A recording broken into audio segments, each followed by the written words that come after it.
الحمد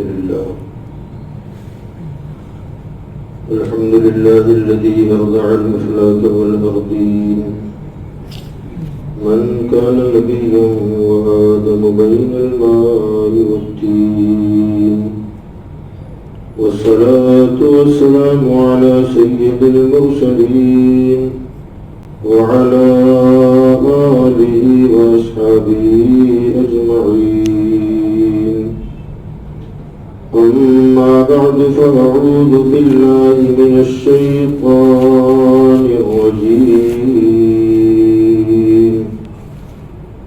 بسم الله الرحمن الرحيم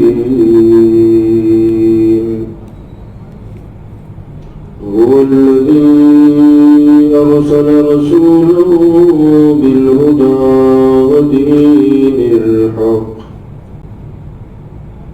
ودين الحق ليظهره على الدين كله وكفى بالله شهيدا صدق الله مولانا العلي العظيم وبلغنا رسوله النبي الأمين المتين الكريم ونحن على ذلك لمن الشاهدين والشاكرين والحمد لله رب العالمين. معزز محترم سامعین و حاضرین، السلام علیکم ورحمۃ اللہ وبرکاتہ.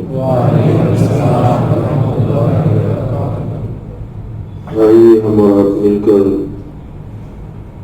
کچھ عرض و معروف سے پہلے آقا نامدار مدنی تاجدار انیس بے کساں چارہ ساز دادمنداں سیاح الی مقام جناب احمد مجتبیٰ و محمد مصطفیٰ صلی اللہ تعالی علیہ وسلم کی بارگاہ بے کس پناہ میں اپنی غلامی کا ثبوت دیتے ہوئے بلند آواز سے درود شریف کا نذرانہ پیش کریں. اللہم صلی علی سیدنا و نبینا و مولانا محمد وعلی آلہ وأصحابه وبارك وسلم صلاة وسلاما عليك يا سيدي يا رسول الله صلى الله تعالى عليه وسلم. حضرت گرامی، اللہ تبارک و تعالی قرآن مجید فرقان حمید میں ارشاد فرماتا ہے هو الذی ارسل رسولا، وہ ہے جس نے بھیجا اپنے رسول کو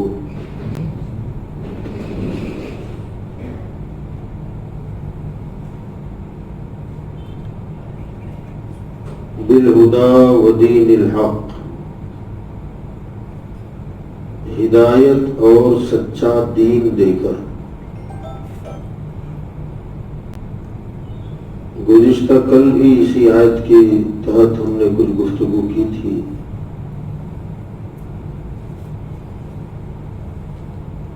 اللہ تعالیٰ نے اپنا تعارف اپنے پیغمبر صلی اللہ علیہ وسلم کے ذریعے کروائی کہ آقا کریم صلی اللہ علیہ وسلم کو جس ذات نے بھیجا ہے وہ اللہ ہے.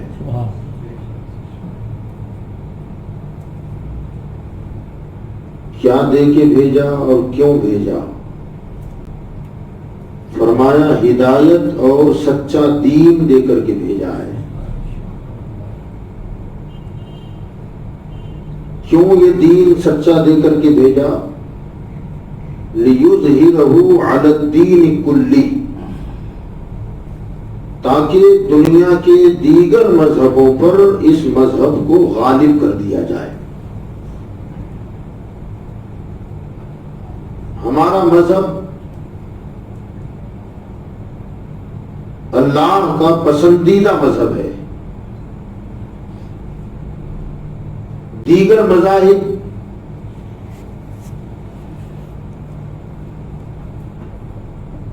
یا تو منسوخ کر دیے گئے جو نبیوں کے ذریعے آئے، جیسے حضرت موسیٰ علیہ السلام کی شریعت، اسے منسوخ کیا گیا، شریعت عیسوی کو منسوخ کیا گیا، اور ان میں وہ باتیں جو لائق عمل تھیں ان باتوں کو اسلام میں بھی جاری رکھا گیا۔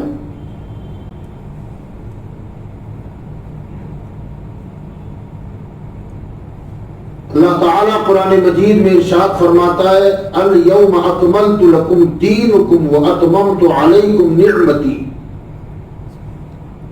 حجۃ الوداع کے موقع پر یہ آیت کریمہ نازل ہوئی کہ آج کے دن ہم نے تمہارا دین مکمل کر دیا، واتممت علیکم نعمتی، اور ہم نے اپنی تمام نعمت تمام کر دی، وَرَضِيتُ لَكُمُ الْإِسْلَامَ دِينًا، اور ہم دین اسلام سے راضی ہو گئے۔ گویا اللہ کی رضا والا جو دین ہے وہ دین اسلام ہے۔ ہمارا دین، جیسے گزشتہ کل بھی میں نے بتایا تھا، اس کے قوانین ہمارے آپ کے بنائے ہوئے نہیں ہیں یا کسی دنیا دار کے بنائے ہوئے نہیں ہیں۔ اسلام کے تمام تر قوانین اللہ کے عطا کردہ ہیں، اس کے رسول کے عطا کردہ ہیں۔ ہمارے آقا صلی اللہ علیہ وسلم کو اللہ تعالی نے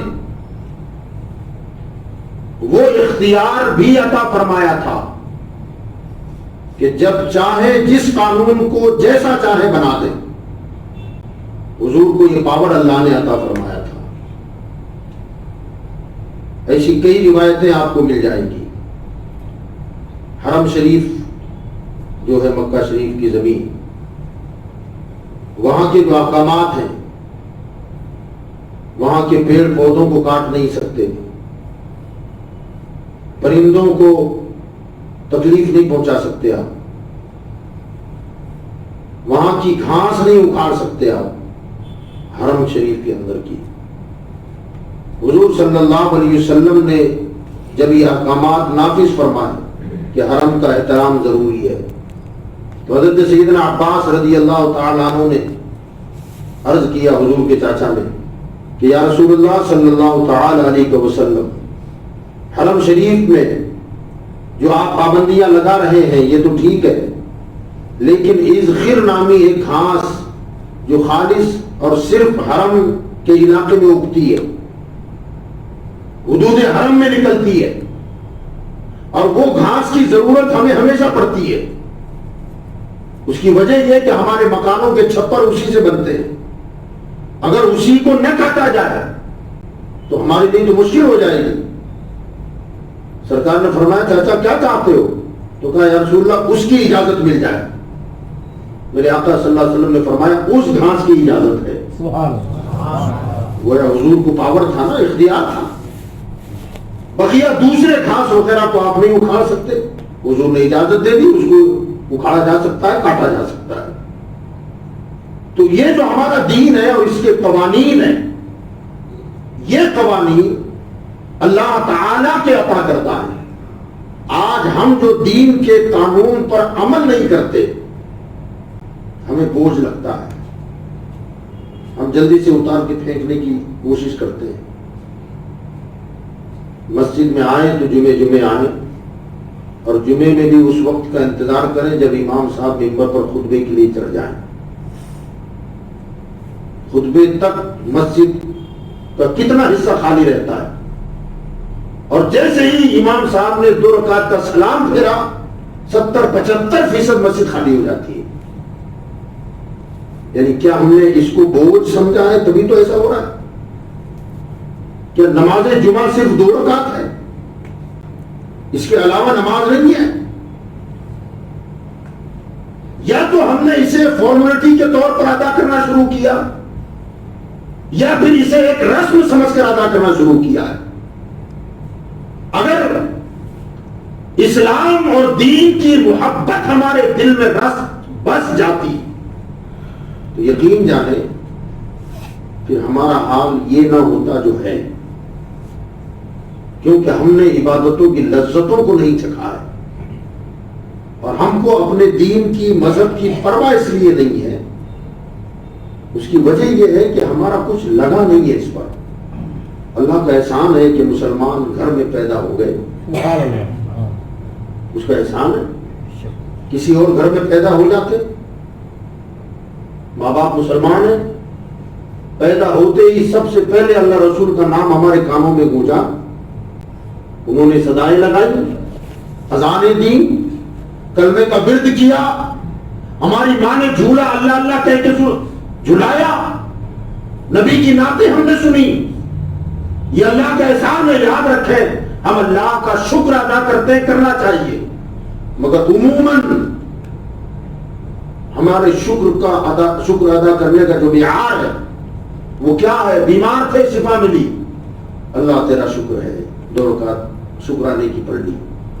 تنگ دستی تھی، کشادہ دستی ہو گئی، اللہ تیرا شکر ہے۔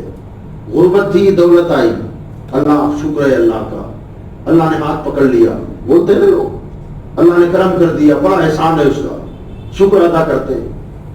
بال پہ ایکسیڈنٹ سے بچ گئے، اللہ کا شکر ہے جان بچ گئی۔ مکان نہیں تھا، مکان خود کا ہو گیا، شکر ہے اللہ کا، اس پر بھی شکر ادا کرنا چاہیے۔ مگر میری گزارش یہ ہے کہ جہاں ان دنیاوی چیزوں پر ہم اللہ کا شکر ادا کرتے ہیں، کبھی ہم اس پر بھی شکر ادا کریں کہ مولا تیرا احسان ہے کہ اسلام کا ماننے والا بنایا ہے، ہمیں دین بھی اسلام جیسا عطا فرمائے، اتنا پاکیزہ، صاف ستھرا اور بالکل کھرا کھرا دین جو تجھے پسند ہے، تیرے رسول کو پسند ہے، اس دین کا ماننے والا مجھے بنایا ہے۔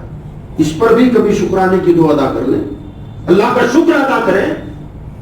یاد رکھیں اگر وہ کسی اور جگہ پیدا کر دیتا تو ہم کیا کر سکتے تھے؟ اللہ کا احسان ہے، اس کا شکر ہے کہ اس نے ہمیں دین دیا تو دین اسلام عطا فرمایا، قرآن جیسی عظیم کتاب عطا فرمائی، مصطفیٰ جیسا پیغمبر عطا فرمایا جو نبیوں کا تاجدار ہے۔ وہ کتاب جو آسمانی تمام کتابوں میں سب سے افضل کتاب ہے، اللہ نے وہ کتاب ہم کو عطا فرمایا۔ اللہ نے اپنے پیغمبر کے صدقے ہم پر یہ احسان قیامت میں بھی فرمائے گا کہ بھیجا دنیا میں سب سے لاسٹ میں، اور جب قیامت کا دن آئے گا تو دروازہ سب سے پہلے جنت کا اسی امت کے لیے کھلے گا کہ آئے سب سے پیچھے اور جنت میں سب سے پہلے داخل ہو رہے ہیں۔ تو وجہ کیا؟ وجہ صرف یہ ہے کہ تمہارا نبی آمنہ کا نام ہمارے پیغمبر اللہ کے حبیب صلی اللہ تعالی علیہ وآلہ وسلم ہے، مگر ہمیں اس دین کی قدر و قیمت نہیں ہے، قیمت نہیں ہے۔ اگر قیمت ہوتی نا تو یقین جانے ایک لمحے کے لیے بھی ہم اپنے دین سے دوری اختیار نہیں کرتے، قانون اسلام کو پرے نہ ڈالتے۔ اور ہم کو قیمت کیوں نہیں ہے؟ میں نے پہلے کہا کہ اس پر ہمارا کچھ صرف نہیں ہوا، کچھ لگا نہیں ہے۔ وہ اگر اس کو ہم یوں کہہ لیں تو شاید بھیجا نہ ہوگا۔ میں نے کسی انگریز کا ایک قول پڑھا جو نو مسلم ہے، بعد میں مسلمان بنے، ان کا قول بنا اور لکھا انہوں نے کہ الحمدللہ میں سوچ سمجھ کر مسلمان بنا ہوں۔ سبحان اللہ۔ نیچے لکھتا ہے کہ بقیہ جو مسلمان ہیں نا وہ اتفاقی مسلمان ہیں، ہم آپ اتفاقی مسلمان ہیں، ماں باپ مسلمان تھے ہم بھی مسلمان ہو گئے، وہ کلمہ پڑھتے تھے ہم نے بھی کلمہ پڑھ لیا، کبھی باپ انگلی پکڑ کے مسجد لے جاتا دروازہ دکھ کیا، یہ اتفاقی مسلمان۔ اور میں سوچ سمجھ کر اسٹڈی کر کے مطالعہ کر کے جائزہ لے کر مجھے سب سے بہتر جو دین لگا وہ میں نے قبول کیا ہے۔ اس لیے مجھے معلوم ہے نمازوں کی اہمیت کیا ہے، مجھے معلوم ہے اسلامی قانون کی اہمیت کیا ہے۔ وہ جب مسلمانوں عام مسلمانوں کی بدعملی دیکھتا ہے تو پریشان ہوتا ہے، اس وجہ سے اس نے یہ جملہ لکھا ہے مسلمان بناؤ۔ وہ کہتا میں کبھی نماز نہیں چھوڑتا، میں ہمیشہ سنت رسول پر عمل کرتا ہوں، کیونکہ میں جانتا ہوں کہ اسلام سے بہتر دنیا میں کوئی اور مذہب ہے ہی نہیں ہے، کوئی مذہب دنیا میں اسلام جیسا نہیں ہے، کوئی دین اسلام کے جیسا نہیں ہے۔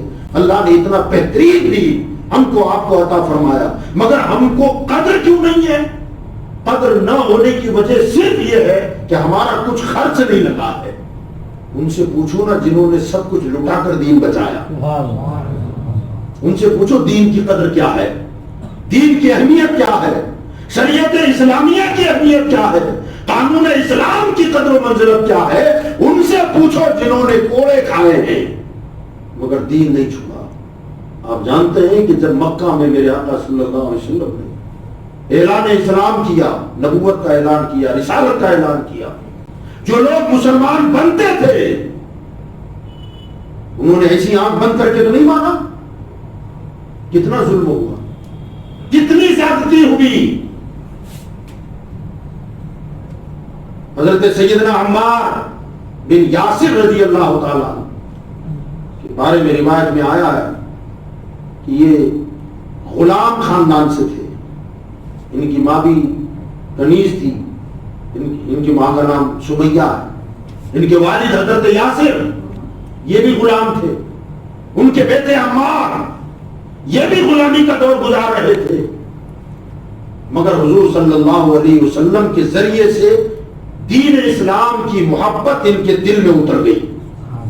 جائزہ لیا انہوں نے حالات کا کہ واقعی یہ بے وقوفی ہے کہ بندہ ہو کر اپنے خدا کو خود بنائے۔ یہ سوچنے والی بات ہے نا، عقل مندی کی بات ہے کہ جس کے سامنے مجھے جھکنا ہے اسے میں خود بنا کر پھر جھکنے لگوں، سجدے کروں۔ خدا وہ نہیں ہوتا جسے ہم بنائیں، خدا وہ ہے جس نے ہمیں بنایا ہے۔ یہ سچائیاں تھی، یہ حقیقت تھی۔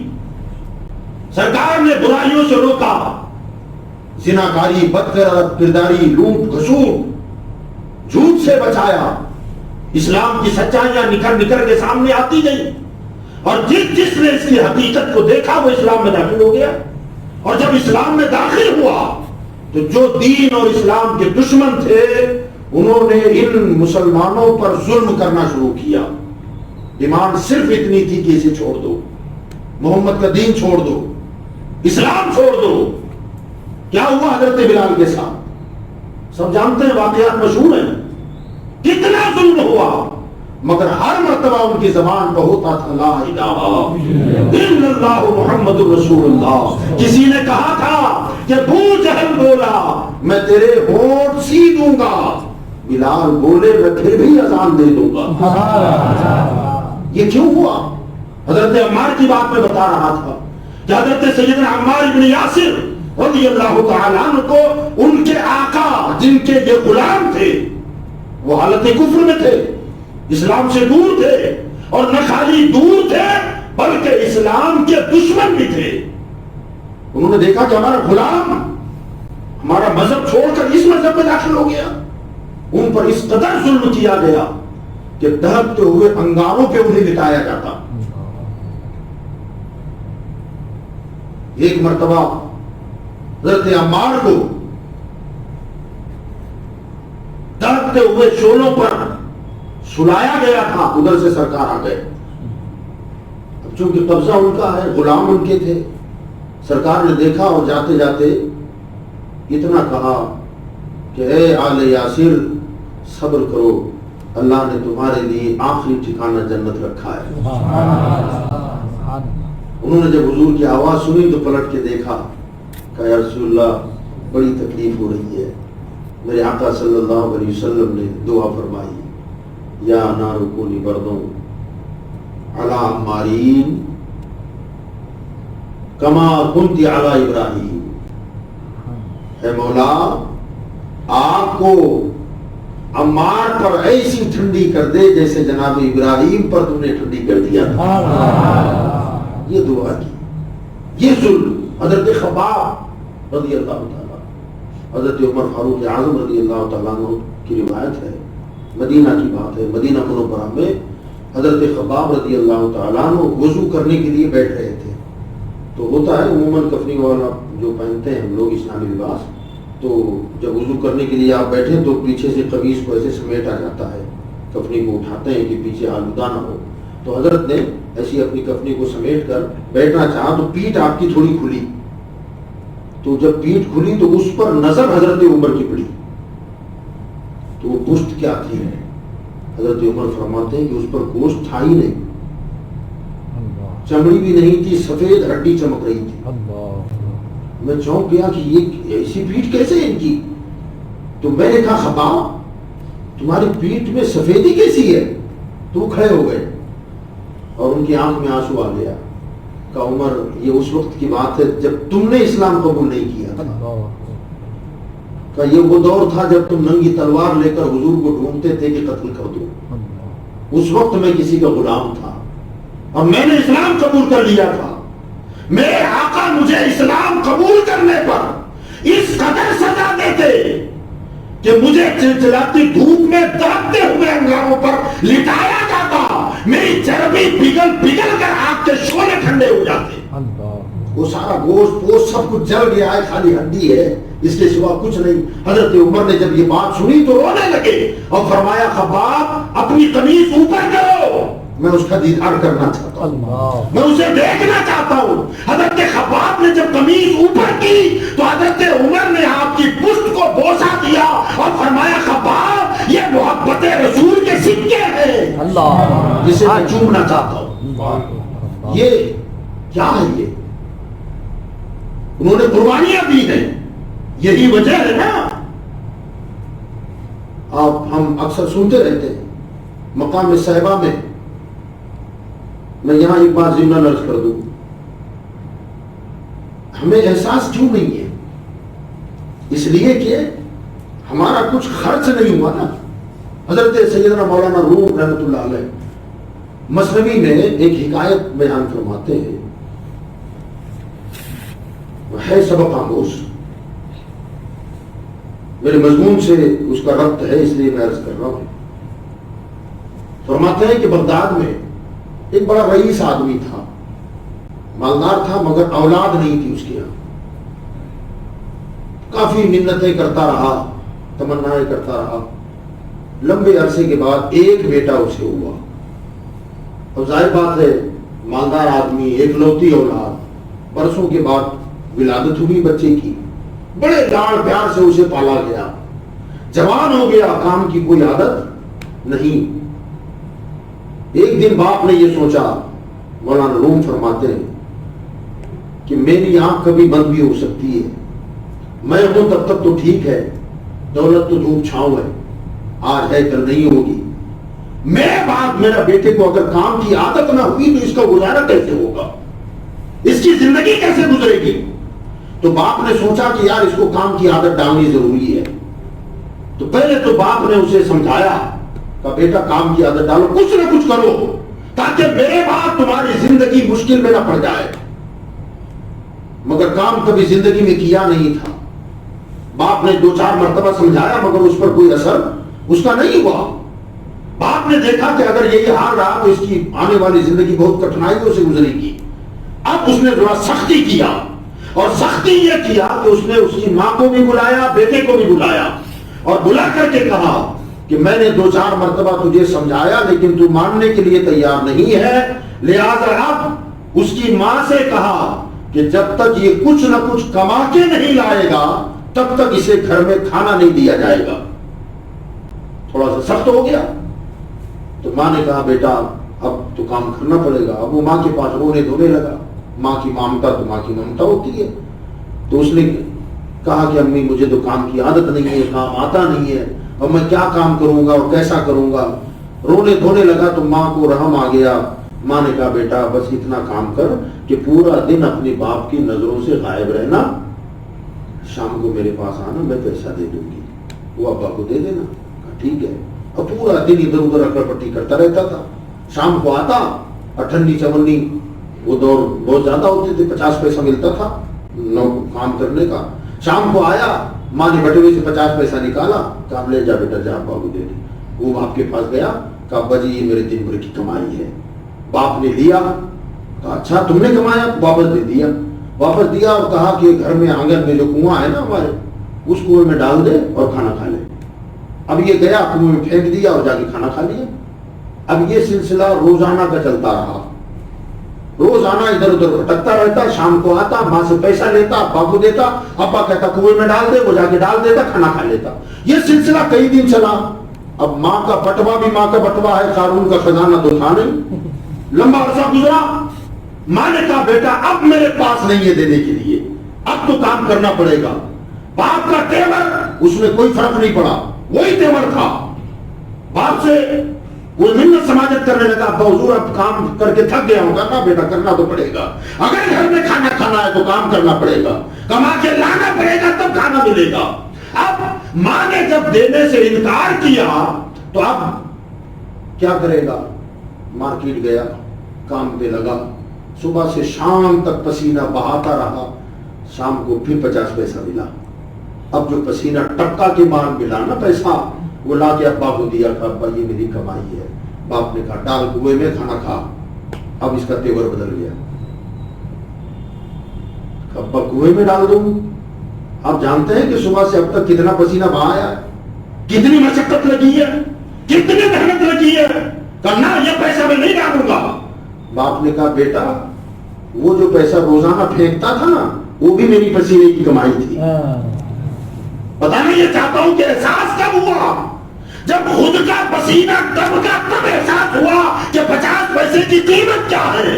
مفت کا ملا تھا، ڈال کنویں میں۔ یہی حال ہمارا ہے۔ اسلام کی قدر و قیمت، دین اور مذہب کی قیمت ہمارے پاس کیوں نہیں ہے؟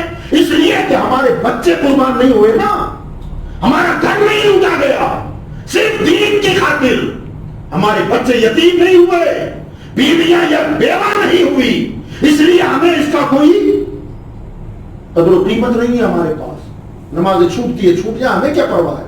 اسلام کا قانون ہمارے گھر میں اس کی دھجیاں اڑے، ہمیں کیا پرواہ ہے؟ ہمیں تو اپنی منمانی زندگی گزارنی ہے۔ یاد رکھیے گا ہمارا نہیں لگا مگر ہمارے اپنوں کا تو کچھ لگا ہے نا۔ ہاں حسین کس کے ہیں؟ جس کے ہیں وہ بولیں لگا نا کچھ، سب کچھ لٹا دیا اور دین بچا لیا۔ آپ نہیں جانتے حضرت مولا علی مقام صحابہ میں حضور نے عصر کی نماز پڑھی اور نماز پڑھ کر کے آئے، علی اور مرتضیٰ نے نماز نہیں پڑھی تھی، آ کر کے حضور نے سر گود میں رکھ دیا حضرت علی کے، آنکھ بند کر کے لیٹ گئے۔ اب سورج ڈوب رہا ہے، عصر نہیں پڑھی، مشہور ہے نا، سنا ہوا ہے۔ کیا ہوا؟ سورج ڈوبا، عصر آپ نے نہیں پڑھی، نتیجے میں کیا ہوا تھا؟ پوچھ رہا ہوں آپ سے، نماز قضا ہوئی نا؟ نماز قضا ہو گئی، سرکار نے دیکھا، آنسو ٹپکے، کہا علی کیوں رو رہے ہو؟ تو علی نے کیا کہا؟ نماز قضا ہو گئی۔ سرکار نے انگلی کا اشارہ کیا، ڈوبا ہوا سورج واپس آیا۔ اس پر نعرے رکھتے ہیں، ٹھیک ہے، مگر اس پہلو پر غور کرو کہ سرکار نے سورج کیوں پلٹایا؟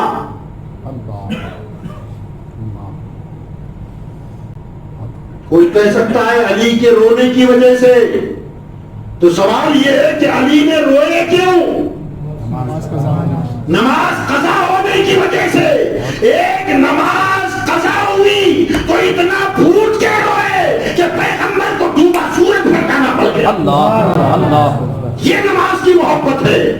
ایک نماز قضا ہو جائے تو رو پڑے، اور ان کا رونا بلکنا اتنا پسند آیا اللہ رسول کو کہ گویا رب نے یہ فرما دیا مصطفیٰ یہ نماز قضا ہونے پر رو پڑا، اب اپنی قدرت کا جلوہ دکھاتا ہوں اور تمہارا معجزہ ظاہر کرتا ہوں، اشارہ کرو، ڈوبا ہوا سورج پلٹایا جائے گا اور ان کی نماز کو قضا نہیں ہونے دیا جائے گا، انہیں ادا کروائی جائے گی۔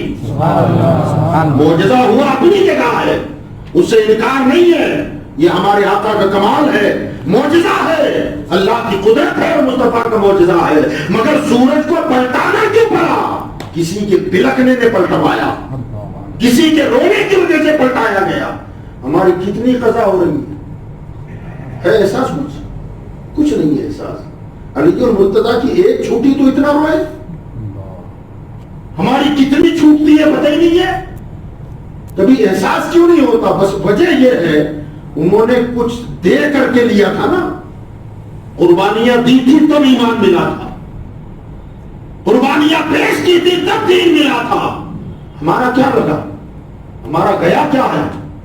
ہم تو مسلمانوں کے میں پیدا ہو گئے، مسلمان معاشرے میں پیدا ہو گئے، اسی میں بڑے ہو گئے، ہمیں کوئی احساس نہیں ہے. مگر یاد رکھیں ہمارا نہ لگا ہو، ان کا تو لگا ہے نا. حضرت سیدنا عمار بن یاسر رضی اللہ تعالیٰ عنہ کی ماں، ان کی والدہ حضرت سیدہ سمیہ رضی اللہ تعالیٰ عنہ، آپ جانتے ہیں دنیا اسلام میں سب سے پہلے دین کے لیے اگر کسی کا خون بہا ہے تو ایک عورت کا بہا ہے. دنیا اسلام کی سب سے پہلی شہیدہ، شہید کوئی مرد نہیں ہوا سب سے پہلے، یہ ریکارڈ ہے اسلام کا کہ سب سے پہلے دین کی خاطر جس نے جان دیا ہے وہ مرد نہیں عورت ہے، وہ ہے حضرت سمیہ رضی اللہ تعالیٰ عنہ. ان کا مزار مکہ المکرمہ میں ہے، میں نے ڈھا دیا گیا مگر دفن وہاں کیا گیا تھا. ابو جہل ان کے پاس آیا، وہ کنیز تھی، لونڈی تھی، ہاتھ میں نیزہ تان کر کے آیا اور آ کر کہنے لگا سمیہ میں نے سنا ہے کہ تو محمد کا کلمہ پڑھتی ہے، کہ آج کے بعد اگر تیری زبان سے کلمہ نکلا نا تو یہ نیزہ آر پار کر دوں گا.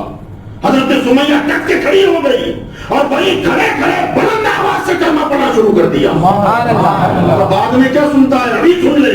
بلند آواز سے کہنے لگی لا الہ الا اللہ محمد رسول اللہ، لا الہ الا اللہ محمد رسول اللہ. ابو جہل دیش میں آیا اور وہ نیزہ آپ کے ناک میں ایسا مارا کہ آر پار کر دیا. آپ زمین پر گر پڑی اور کہنے لگی کہ میں رب کعبہ کی قسم کامیاب ہو گئی ہوں، میں کامیاب ہو گئی ہوں. اس نے جان دے دی. اسلام کے لیے سب سے پہلے جان اگر کسی نے دیا ہے تو ایک عظیم خاتون ہے، عورت ہے وہ.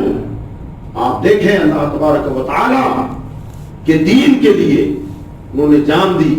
اب ظاہر بات ہے جس کی ماں اسلام کے لیے مری ہو اس کا بیٹا لوچ والا ہوگا. وہ جانتا میری ماں نے قربانی پیش کی ہے، میری ماں کی جان گئی ہے اس کے لیے، تب ہمیں دین ملا ہے. میرے بھائیوں بزرگوں اور دوستوں، اسلام پر استقامت بہت ضروری ہے. آج ہم دنیا کی رنگینیوں میں کھو گئے. یاد رکھیں یہ دنیا آج نہیں تو کل چلی جائے گی. کتنے دن جینا ہے ہمیں؟ 60 سال 70 سال 75 سال، اس کے بعد تو جانا ہے نا، رخصت ہونا ہے. وہ پھر آخرت کی زندگی. دنیا کی زندگی ماہوں سال میں گنی جا سکتی ہے، اور وہ زندگی جو آخرت کی ہے وہ زندگی کو سالوں میں نہیں گنا جا سکتا، صدیوں میں نہیں گنا جا سکتا. یاد رکھیں وہ زندگی ہمیشہ ہمیش کی زندگی ہے. جہنمی اگر جہنم میں جائے گا فی نار جہنم خالدین فیہا ابدا، جو جہنم میں گیا کفر کر کے شرک کر کے وہ ہمیشہ ہمیش کے لیے جہنم میں رہے گا. جنات تجری من تحتی الانہار خالدین فیہا ابدا، جو جنت میں داخل ہوا فرمایا ہمیشہ ہمیش کے لیے جنت. تو کتنے سال جنت میں رہے گا، کتنی صدیاں رہے گا. اب سنیں آپ، یہ دنیا کی زندگی میں ہم نے اسلام کی پرواہ نہیں کی ہے، بس کمانا ہے چاہے جیسا مل جائے. کسی کی گردن مروڑ کی بھی ملتا ہے تو لے لو، کسی کو دھوکہ دے کے ملتا ہے تو لے لو. اسلام اس کی تعلیم نہیں دیتا. جب بولو تو سچ بولو. دغا اور دھوکہ اسلام کبھی پسند نہیں کرتا. وعدہ خلافی اسلام اپنے ماننے والوں کو اس کی کبھی تعلیم نہیں دیتا. وعدہ کرو تو پورا کرو. ہمارا تو مزاج یہ ہو گیا کہ وہ وعدہ ہی کیا جو وفا ہو جائے. وہ وعدہ کیا ہے؟ وہ تو بولنے کے لیے بول دیا تھا میں نے، پورا کرنا ضروری تھوڑی ہے. یاد رکھیں مسلمان کی زبان مسلمان کی زبان ہے. جب دے دیا سو دے دیا. روایت میں آیا ہے حضور صلی اللہ تعالی علیہ وآلہ وسلم کے ایک صحابی ہیں، وہ فرماتا میں ابھی مسلمان نہیں ہوا تھا، اسلام میں نے قبول نہیں کیا تھا. حضور صلی اللہ علیہ وسلم کے ساتھ میرا کچھ معاملہ لین دین کا تھا، تو کچھ بقایا تھا میری طرف جو مجھے دینا تھا. وہ کہتے ہیں وہ اپنے اسلام لانے کی وجہ بتا رہے ہیں کہ میں نے اسلام قبول کیوں کیا ہے. کسی نے پوچھا ہوگا. وہ فرماتے ہیں کہ میرا کچھ دینا تھا حضور کو, وقت گزر گیا, میں ادا نہ کر سکا, اسلام قبول نہیں کیا تھا. راستے میں مجھے محمد عربی صلی اللہ علیہ وسلم مل گئے. سرکار دو عالم صلی اللہ علیہ وسلم نے مجھے دیکھ کر کہا, بھائی تم وہ کچھ بقایا تھا میرا, آپ نے لوٹایا نہیں اب تک. تو میں نے کہا کہ اے محمد صلی اللہ علیہ وسلم, آپ یہیں رکیں, میں گھر سے آتا ہوں, آپ کی امانت آپ کو دیتا ہوں, میرا انتظار کریں آپ. حضور رک گئے. وہ کہتے ہیں کہ میں گھر جا کر کسی کام میں الجھ گیا اور بھول گیا کہ میں محمد سے کہہ کے آیا ہوں کہ آپ یہاں رکیں. ایک دن گزر گیا, 2 دن گزرے, تیسرا دن آیا, مجھے یاد ہی نہیں آیا. تیسرے دن اتفاق سے میں اسی راستے سے گزرا تو سرکار وہی کھڑے. جیسے ہی میں نے انہیں دیکھا تو مجھے یاد آیا, میں قریب آیا تو سرکار جلال میں بھی نہیں آئے, مسکرا کر فرمایا, جوان تو نے تو مجھے مشکل میں ڈال دیا, بس اتنی بات. وہ کہتے ہیں کہ میں نے کہا کہ تم جب سے یہی کھڑے ہو, تو کہا میں نے جو وعدہ جو کر لیا تھا کہ رکتا ہوں تو آ.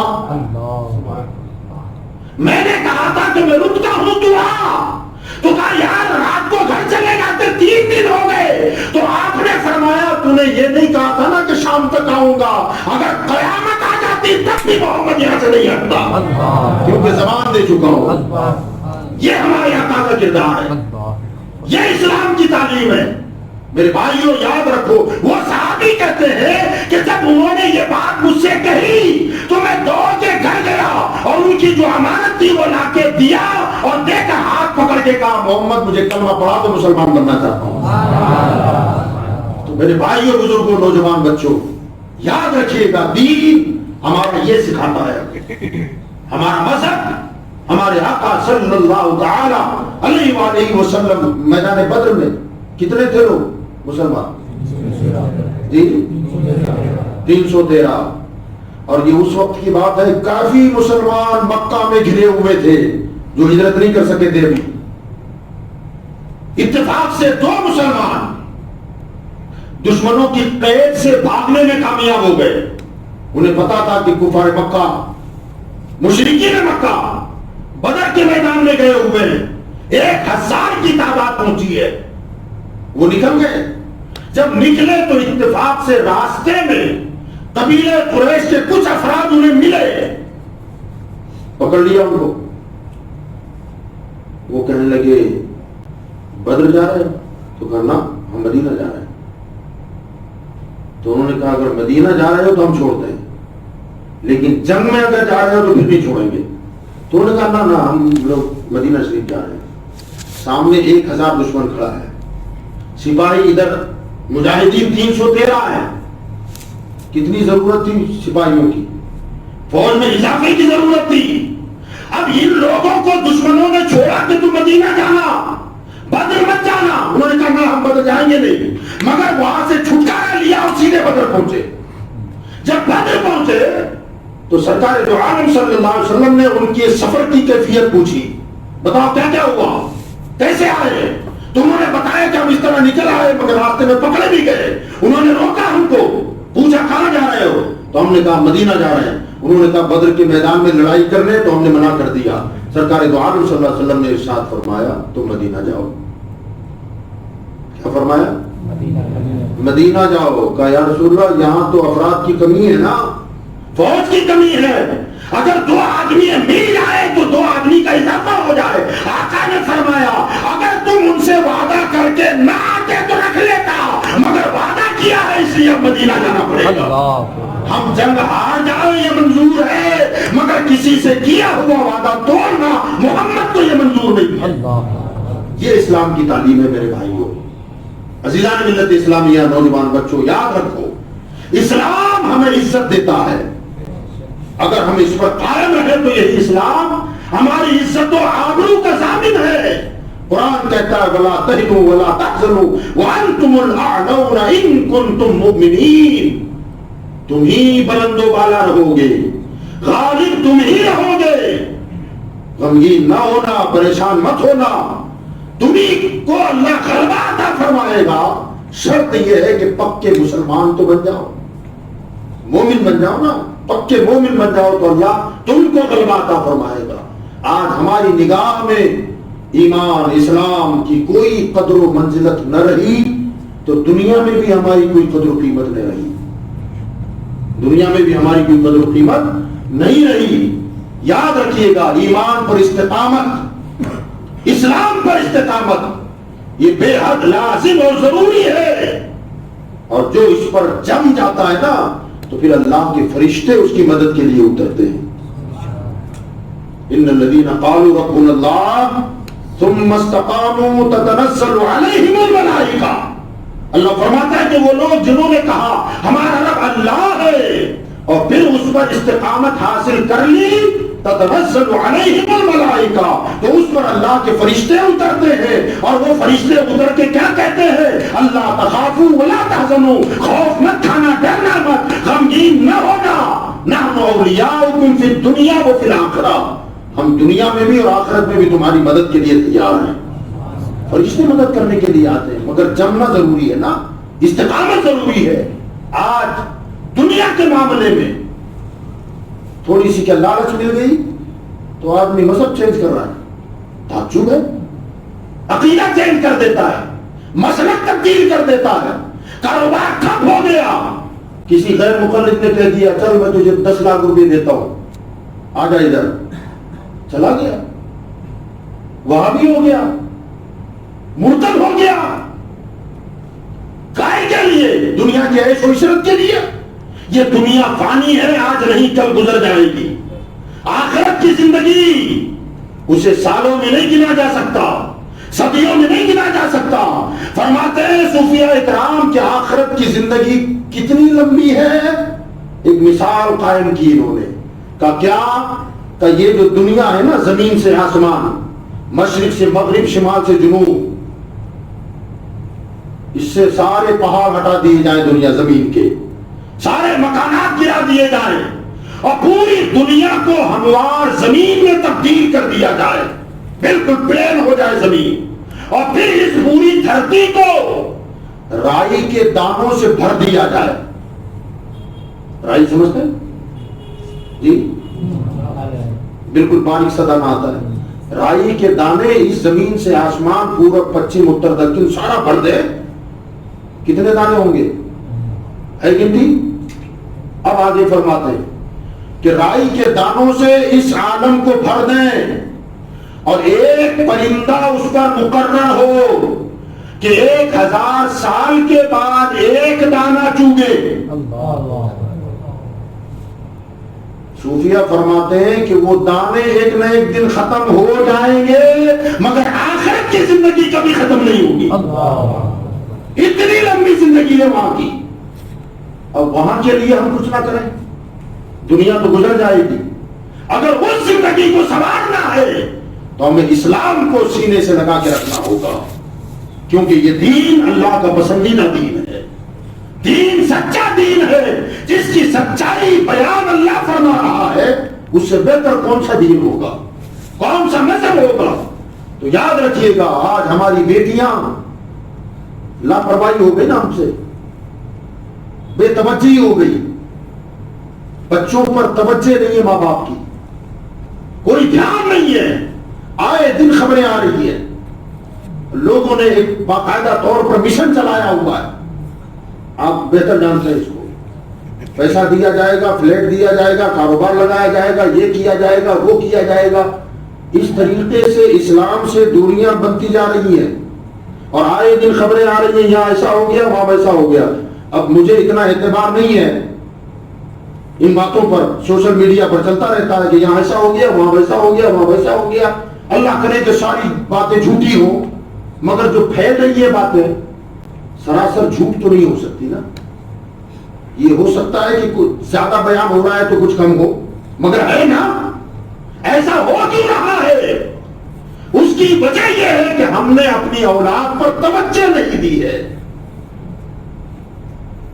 برا ہو اس انٹرنیٹ کی دنیا کا، یا ایسی مصیبت ہے، موبائل بڑے بڑے آ گئے، شوق سے دلا رہے ہیں، بیٹی نے مانگا دے دیا، اچھی بات ہے، ضرورت کی چیزیں دے سکتے ہیں آپ، اسلام اس سے منع نہیں کرتا، مگر ہماری ذمہ داری بھی ہے کہ کبھی کبھی اپنی بیٹیوں کے موبائل بھی چیک بھی تو کر لیا کرو، اسے دیکھا بھی کرو کہ بیٹی کیا دیکھ رہی ہے۔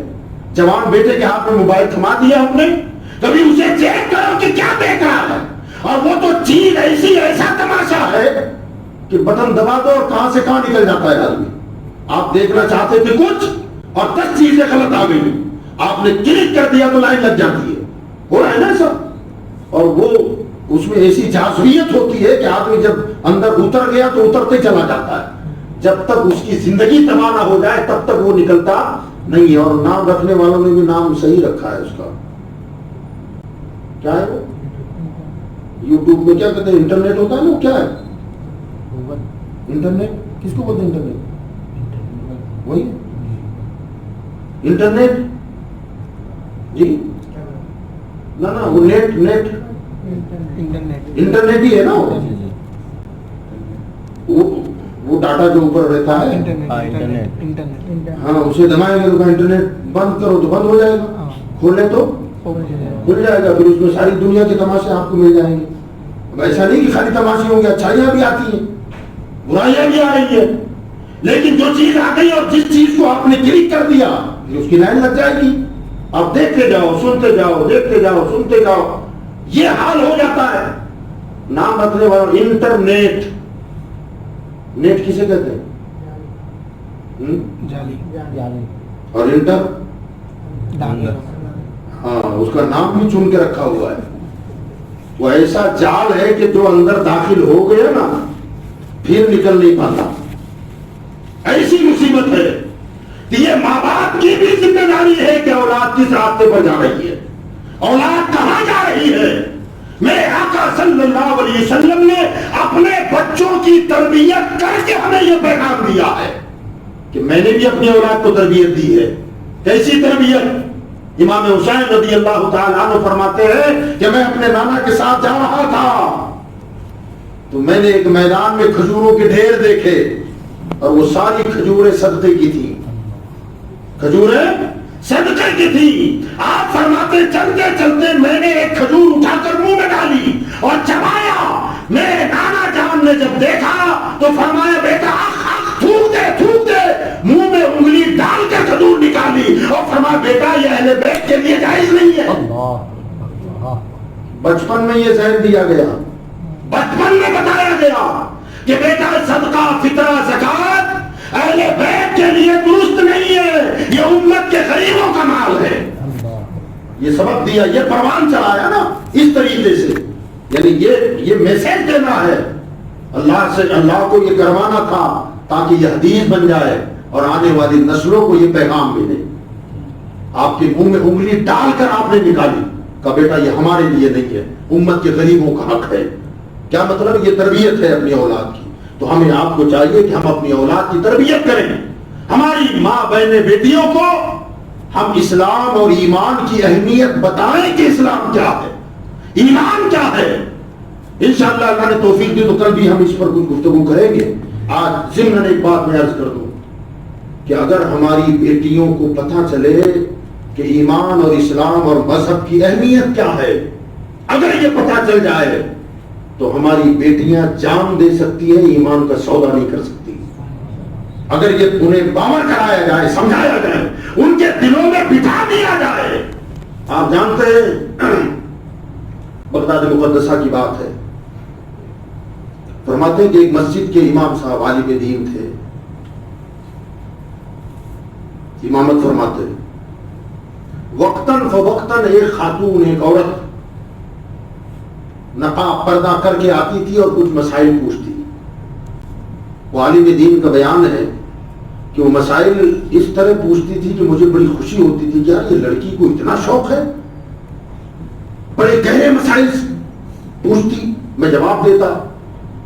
ایک دن میں بازار گیا تو میں نے دیکھا پرانے وقتوں میں منڈیاں لگتی تھیں انسانوں کی بھی، جیسے بھیڑ بکریوں کی منڈیاں لگتی ہیں، ایسے اس زمانے میں انسانوں کی منڈیاں لگتی تھی، بکتے تھے لوگ۔ تو اسے غلاموں کی منڈی میں لے کر اس کا مالک کھڑا ہوا ہے بیچنے کے لیے، انہوں نے دیکھا اور پہچانا کہ یار شاید یہ لڑکی وہی ہے جو میرے پاس مسائل پوچھنے کے لیے آتی تھی. یہ ذرا قریب گئے, جب جانکاری لی تو اس وقت وہاں پردہ نہیں تھا کیونکہ لونڈی ہے, کنیز ہے, اب کسی کے ماتحت ہے. وہاں جا کر پوچھا تو کہا کہ آپ مجھ سے مسائل پوچھنے آتی تھی. کہا ہاں میں وہی ہوں.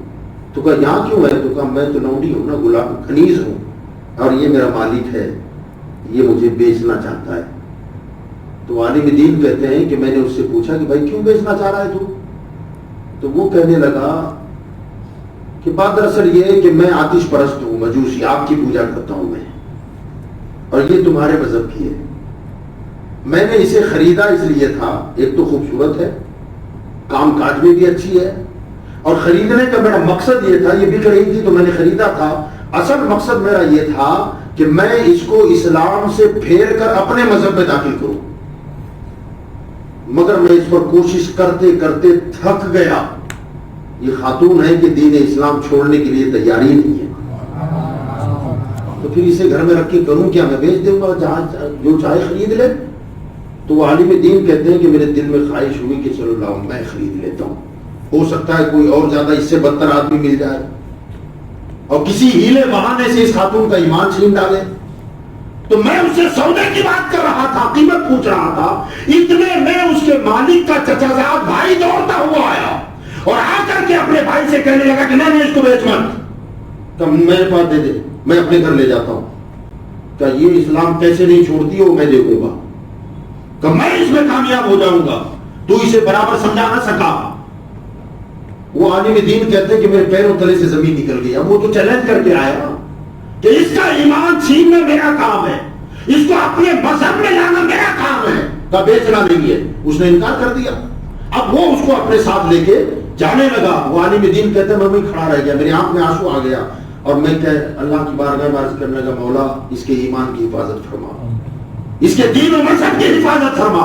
میں کھڑا اسے دیکھ رہا تھا, وہ لے جا رہا ہے لڑکی کو, وہ لڑکی پلٹ پلٹ کے مجھے دیکھ رہی ہے اور دیکھتے ہوئے مسکرا کر کہتی ہے حضرت فکر مت کرنا, ایمان اتنا کمزور نہیں ہے میرا, سبحان اللہ, سبحان اللہ, بس دعا کرنا اللہ استقامت عطا فرمائے, ایمان اتنا کمزور نہیں ہے. کہتے ہیں کہ میں تو دعا کر ہی رہا تھا, واپس میں چلا گیا, مگر بار بار خیال آتا تھا پتہ نہیں کس حال میں ہوگی. وہ تو چیلنج کر کے گیا ہے کہ اس کو بے ایمان بنانا ہے, اسلام سے نکالنا ہے. کہتے ہیں کہ چند مہینے گزرے, کچھ مہینوں کے بعد میں جس مسجد میں امامت کرتا تھا اس مسجد کی پہلی صف میں وہ بندہ کھڑا تھا جو اس کا ایمان چھیننے کے لیے لے گیا تھا. تو میں نے دیکھ کر اسے پہچان لیا کہ یار یہ آدمی وہ ہے, مگر نماز ہوتے ہی وہ چلا گیا. دوسری میں بھی آیا, تیسری میں بھی آیا, اب ایسا مسلسل آنے لگا, مگر ملاقات مجھ سے نہ ہوئی. تو میں نے اپنے ایک مقتدی سے کہا کہ دیکھو فلاں جگہ پر ایک نیا نمازی آ رہا ہے کچھ دنوں سے, اب جب آئے اس کا تعارف کرایا, حلیہ بتایا, اس نے پہچان لیا کہ ہاں ایک مقتدی نمازی نیا تو آ رہا ہے. تو کہا جب وہ آئے نا تو اس سے کہنا کہ مجھ سے ذرا ملاقات کرے, وہ ذرا جلدی جاتا ہے. تو کہا ٹھیک ہے. اب جب وہ نماز میں آیا تو اس مقتدی نے حضرت کا پیغام پہنچایا کہ حضرت نے کہا ہے کہ نماز کے بعد ذرا رکیں, حضرت سے ملاقات کر کے جائیں. کہا ٹھیک ہے. نماز کے بعد وہ ٹھہرا رہا. اب امام صاحب باہر نکلے, ملاقات ہوئی تو امام صاحب نے کہا کہ شاید میرا حافظہ غلطی نہ کر رہا ہو تو آپ وہی ہیں کہ ایک خاتون کو آج سے کچھ مہینہ پہلے تم مارکیٹ میں تمہارا بھائی بیچنے کے لیے لایا تھا تاکہ وہ اسلام چھوڑ دے, اور تم نے یہ کہہ کے اس کو لے گئے تھے اپنے ساتھ کہ میں اس کو اسلام سے ہٹا دوں گا. تو کہا ہاں وہ میں ہی ہوں. تو کہا یہ تبدیلی کیسے آ گئی, تم تو لے گئے تھے اسے اسلام سے نکالنے اور تم خود ہی مسجد آ رہے ہو. تو کہا حضرت یہ بڑی لمبی کہانی ہے, کیا بتاؤں. کہ خالی میں نہیں, میرا پورا گھر مسلمان ہو گیا. کہا وجہ کیا ہوا. تو کہا میں پہلے تو اسے سمجھاتا, کوشش کرتا پیار محبت سے, وہ باتیں سنتی, اور پھر جب میں کام کاج پہ جاتا, کاروبار پہ جاتا تو میری عورت اور بچوں کو لے کر بیٹھ جاتی اور قرآن کی حقانیت بتاتی, اسلام کی اہمیت بتاتی, امام الانبیاء کی فضیلت بتاتی. دھیرے دھیرے یہ سلسلہ میری بات کا تو اس پر اثر نہ ہوا, مگر اس کی باتوں کا اثر میرے بچوں نے قبول کر لیا. اب میں پریشان ہوں کہ اب میں کیا کروں. اب میں اپنے وہ زمانہ ایسا تھا کہ اگر کوئی غیر مسلم بھی ہوتا نا تو کسی پر زبردستی ظلم نہیں کرنے کی اجازت نہیں تھی. وہ اپنے دوست کے پاس گیا، کہا یار میں کچھ سوچ کے لایا تھا یا الٹا ہو رہا ہے، اب میں کروں کیا؟ تو اس نے کہا کہ زیادتی کر، مار اسے ٹھوک. تو اس نے کہا یار اس کی کیسے اجازت ہوگی مجھے؟ تو کہا کوئی ہیلا کر. تو کہا کیا ہیلا؟ تو کہا کوئی قیمتی چیز اس کے پاس امانت کے طور پر دے دے، اور کہیں وہ رکھے گی تیرے گھر میں رہتی ہے، وہ جہاں رکھے گی نظر رکھ کہاں رکھتی ہے. اس نے پوچھا اس کے دوست نے کہ وہ نماز بھی پڑھتی ہے؟ تو کہا نماز تو پڑھتی ہے، 5 وقت کی نماز پڑھتی ہے. تو کہا اس پر دھیان رکھ کے اس نے وہ امانت کہاں رکھی ہے، اور جب بھی وہ نماز پڑھنے کے لیے کھڑی ہو جائے نا تو چپکے سے جا کے وہ امانت اٹھا لے، پھر ایک وقفہ گزرنے دے. کچھ دنوں کے بعد تو وہ امانت مانگ، وہ امانت تجھے لوٹا نہیں سکے گی کیونکہ وہاں ہوگی نہیں، اور جب ہوگی نہیں تو اس پر چوری کا الزام لگ جائے گا، امانت میں خیانت کا الزام لگے گا، اور اب تو پھر تجھے اسے مارنے کا، ظلم کرنے کا ایک راستہ مل جائے گا. اور پھر اس سے کہ وہ اتنا مال لوٹا تو نہیں سکے گی، قیمتی چیز دے. اب جب لوٹا نہیں سکے گی تو پھر جو تو کہے گا وہ ماننے کے لیے تیار ہو جائے گی. کہ یہ ایک راستہ ہے. تو کہا اس نے مجھے یہ مشورہ دیا، میں گھر گیا اور 500 سونے کے سکوں کی تھیلی میں نے اس کے حوالے کر دی. میں نے کہا اسے سنبھال کے رکھ، جب ضرورت پڑے گی میں مانگ لوں گا. اس نے کہا ٹھیک ہے. وہ اٹھا کے لے گئی اور جہاں وہ رہتی تھی اس کا جو اپنا کمرہ تھا وہاں لے جا کر ایک محفوظ جگہ پر اس نے رکھا. میں نے دیکھ لیا کہ کہاں رکھا ہے. پھر 1-2 دن 4 دن گزرے، وہ نماز پڑھتی رہتی تھی. تو ایک دن وہ نماز کے لیے کھڑی ہوگی، میں چپکے سے گیا اور جا کر کے وہ اشرفیوں کی تھیلی اٹھائی اور لا کر کے میں نے اپنی الماری میں رکھ دیا. پھر کچھ دن گزرے، کچھ دنوں کے بعد میں نے کہا کہ میں نے جو تمہیں وہ تھیلی دی تھی وہ لے آؤ، کام ہے اس کا. وہ گئی اور جہاں اس نے رکھا تھا وہاں ہاتھ ڈالا تو تھیلی نکالی. وہ تھیلی لے کے آئی، مجھے دے دیا. میں نے دیکھا تو بالکل تھیلی ہوں بہو وہی ہے. جلدی سے اسے کھولا تو اس میں سونے کے سکے. اب میں پریشان، پھر میں نے اسے گنا تو 500 پورے تھے.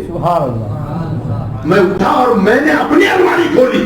جب وہاں کھولی تو وہ تھیلی وہاں بھی موجود تھی. اب اسے نکال کر جب میں نے گننا شروع کیا تو وہ بھی 500 تھے.